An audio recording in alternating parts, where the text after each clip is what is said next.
මට්ට කුණ්ඩලී කතා වස්තුව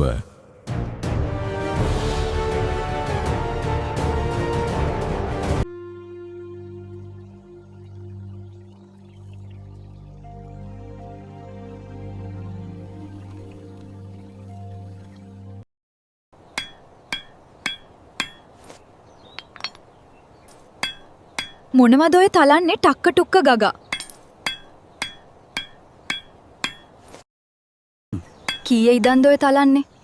මම ඔයාට කන්න මුකුත් හදන් එන්නද? පිස්සුද?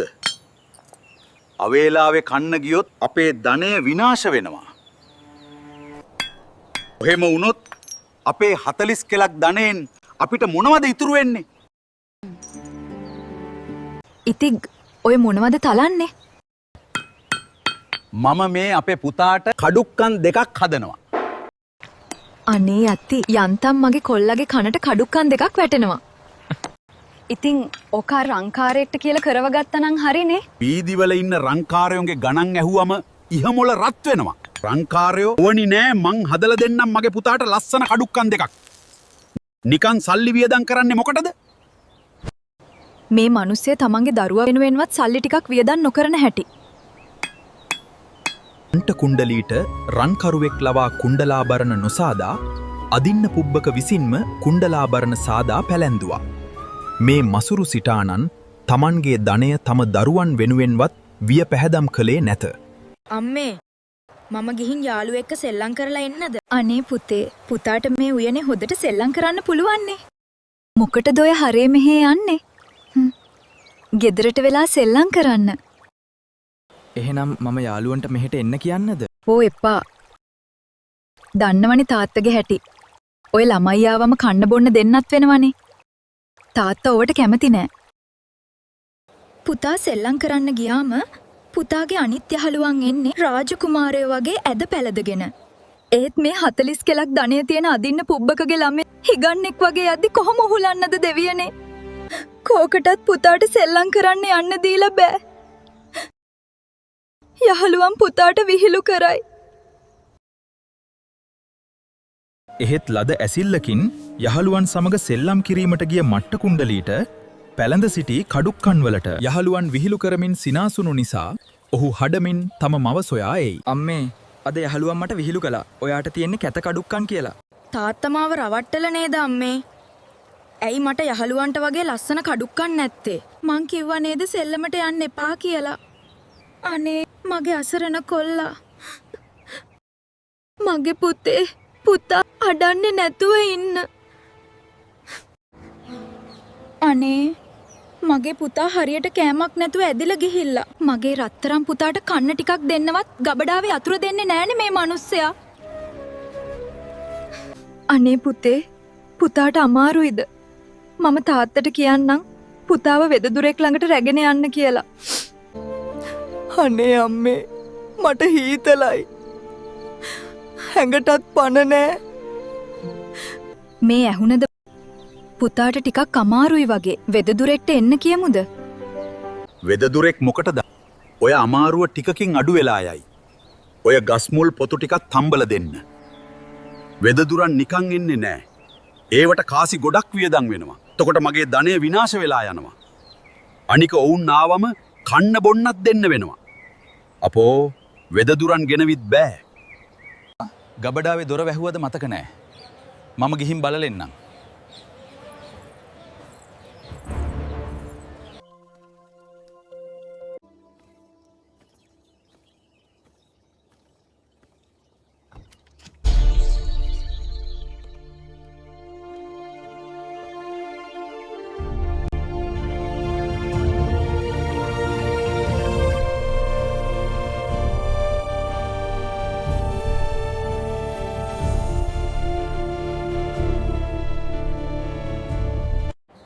හැම තිස්සෙම ගබඩාවල පුරවගත්තු ධනය දිහා බලන් සතුටු වෙන එක විතරයි මේ මිනිස්සය කරන්නේ. තමන්ගේ දරුවට බෙහෙත් කරන්නවත් වෙද මහත්තයෙක් ගේන්නේ නෑ. පුතේ මේක ඇදේකවත් බොන්න නැගිටින්න. අනේ මගේ පුතාට මොකද මේ වුනේ? අනේ පුතාට හොදටම අමාරුයි. කැද උගුරක්වත් බොන්නේ නෑ. පුතාටත් ලෙඩේ සුවයක් නෑ. මගේ ධනය නම් හොල්ලන්නේ නෑ මං. කරන දෙයක් කරන්න ඕනි මගේ ධනය විනාශ නොවී. මේ වගේ වෙලාවන් වලදි තමයි ඔය වෙද්දුත් සල්ලි කඩාගන්න බලන්නේ. මොකද බමුණුතුමා මේ පැත්තේ අසනීපයක්වත්ද? අපෝ නෑ. මට මොන අසනීපයක්ද? වෙදදුරුතුමනි ඇඟ සුදුමැලි වෙලා කන්න බොන්න බැරි වෙන වගේ හැදෙන ලෙඩවල් තියේද? මම මේ නිකන් අහන්නේ. අපේ කාටවත් හැදිලා එහෙම නෙවෙයි. මේ මිනිස්සෙගේ තියෙන මසුරුකමට වෙදදුරෙක් රැගෙන නොගොස් බෙහෙත් අහගෙන යන්න ඇවිද්දා කොහෙද? ඔහොම වැළදෙන්නේ පාණ්ඩුව. එහෙම නැත්තම් මාන්දම. ඔය දෙකෙන් එකක් තමයි. බෙහෙත් දැනගත්තා වගේ නෙවෙයි. ඒ බෙහෙත් નિયમિત ප්‍රමාණයන්ගෙන් දෙන්න ඕනි. නැත්තම් ලෙඩාට විස වෙන්න පුළුවන්. ඒක නිසා බෙහෙත් වෙදදුරෙක් දෙද්දි වුණත් හරි පරිස්සමින් බලලා දෙන්නේ. මේ වෙදා මගෙන් සල්ලි කඩා ගන්න හදන්නේ. කොහොම හරි බෙහෙත් ටික අහන් ගෙදර යන්න ඕනි. අනේ අම්මේ මට හරිම අමාරුයි. ඉන්න බෑ මුළු ඇගම රිදෙනවා. මම ගියා වෙදෙක් ගාවට. සතයක්වත් වියදම් නොකර බෙහෙත් ටික අහගෙනයි මං ආවේ. බය වෙන්න එපා. ඔය ලෙඩේ දැන් සනීප වෙයි. නිකම් බොරුවට වෙද්දු ගේන්න ඕන වෙන්නේ නැහැ. මේ තියෙන්නේ බෙහෙත් ටික. මම්ම තමයි මේවා අබරල ගුලි කරලා හැදුවේ. අනේ පුතේ මෙන්න තාත්තා බෙහෙත් ගෙනල්ලා. නැගිටින්න මගේ රත්තරන් පුතේ මේ බෙහෙත් ටික බොන්න. ගබඩාවෙන් අබ ඇටයක් තරම්වත් වියදම් නොකර මම බෙහෙත් ටික හොයාගත්තා. දැන් ලෙඩේ සුව වෙයි. අනේ පුතාගේ ලෙඩේ හොදටම වැඩි වෙලා ඇඟත් හොදටම දුර්වලයි. මට පේන්නේ පුතාගේ තත්ත්වය එච්චර හොඳ නෑ වගේ. මේ ලෙඩා බලන්ට එන අය මගේ වස්තුව දැක්කොත් මගේ ධනයට ඇස්වහවති. ඒ හින්දා අපි මේ ලෙඩාව පිළිකන්නෙන් තියමු. අනේ බෑ. මගේ රත්තරන් පුතාව පිළිකන්න තියන්න දෙන්න බෑ. අනේ පුතාව වෙද මහත්තයෙක් ළඟට එක්කන් යමු නේද? වෙද්දු තමයි අර බෙහෙත් දුන්නේ. තව මොන වෙද්දුද? කෑ නොගහ ඔය ලෙඩාව ගෙනියමු පිළිකන්නට. තම ධනය විනාශ වී යන බියෙන් තම පුතු රැගෙන ගොස් පිළිකන්නේ ඇදක් මත තැබූහ.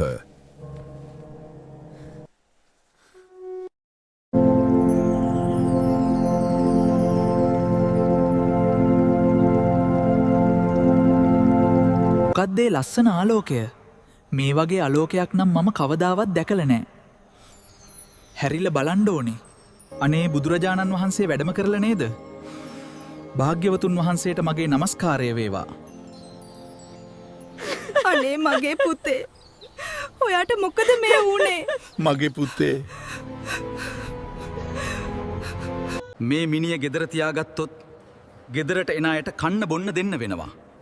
ඒක නිසා මේ මිනිය අදම සොහොනට ගොස් පුළුස්සා දමන්න ඕනේ. ඔව් අදම පුළුස්සන්න ඕනේ. එසේ නොකළහොත් එන සෙනගට කන්න බොන්න දෙන්න ගියාම මගේ ධනය විනාශ වෙලා යයි.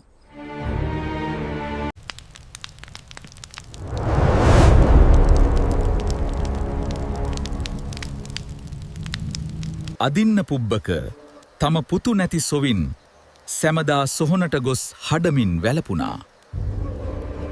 අනේ මගේ පුතේ මට පුතා නැතුව ඉන්න බෑ. අනේ මගේ ළඟට ආයෙම එන්න පුතේ. අනේ මට ඕන දේවල් කොහොමද ලබා ගන්නෙ? අනේ මේක මට ලැබුණේ නැත්තම් මම ජීවිතේ නැති කරගන්නවා. අනේ පුතේ ඔබ ඔච්චර දුකෙන් ඉන්නේ ඇයි? මොකද මේ හැටි කනගාටු වෙන්නේ? මට දිලිසෙන රත්තරන් කරත්තයක් හම්බෙලා තියෙනවා. ඒ වුණාට ඒකේ රෝද දෙකක් නෑ. කියන්න පුතේ ඔයාට රත්තරන්ද මැණික්ද රිදීද ඕනි එකක් මං හදලා දෙන්නම් පුතාට ලස්සන කරත්ත රෝද දෙකක්. මට ඒ කිසිවක් එපා. අන්න අර අහසේ තියෙන ඉරයි හදයි මට ඕනේ. මගේ කරත්තේ රෝද දෙකට. අනේ දරුවෝ ඇයි ඔයා ඔච්චර මෝඩ? කවදාවත් ලබා ගන්න බැරි දෙයක් නේ ඔයා ඉල්ලන්නේ. ඉරයි හදයි අහසේ ගමන් කරනවා අපිට පේනවා. ඒත් මැරුණු කෙනෙක් ආයේ කවදාවත් දකින්න වෙන්නේ නැහැ. මං අඩන්නේ පේන දෙයක් ඉල්ලලා. ඒත් ඔබ අඩන්නේ නොපෙනෙන දෙයක් ඉල්ලලා. එහෙනම් අඩන අපි දෙන්නගෙන් කවුද මෝඩ? අනේ පුතේ ඇත්තනේ. අපි දෙන්නගේ මමනේ මෝඩ. මගේ සිතට මහා සැනසීමක් ආවා. ඔබේ අවවාදේනි මාව නිවිල ගියා. දැන් ශෝක වෙන්නේ නැහැ. අනේ පුතේ මට කියන්න. ඔයා කවුද? දෙවි කෙනෙක්ද? ඔබ හඩා වැළපෙන්නේ මියගිය ඔබේ පුතා වෙනුවෙන් නේද? ඒ පුතා තමයි මම.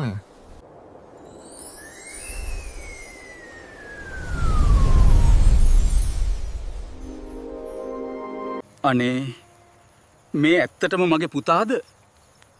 මට අදහගන්නත් බෑ. මම කුසල් කරගෙන දෙව්ලොව ගොස් ඉපදුනා. මට අදහගන්න බෑ. අපෙන් සුළු වශයෙන්වත් පින්කම් කෙරුණේ නැහැ. ඉතින් දෙව්ලොව ගියේ කොහොමද? මම ලෙඩ ඇදේ අසරණව මැරෙන්න වැටිලා ඉද්දී බුදුරජාණන් වහන්සේ මා අභියසට වැඩම කළා. මා බුදුරදුන් දැක සිත පහදවා ගත්තා. අන්න ඒ පිනෙන් තමයි මම දෙව්ලොව ඉපදුනේ. පුදුමයි.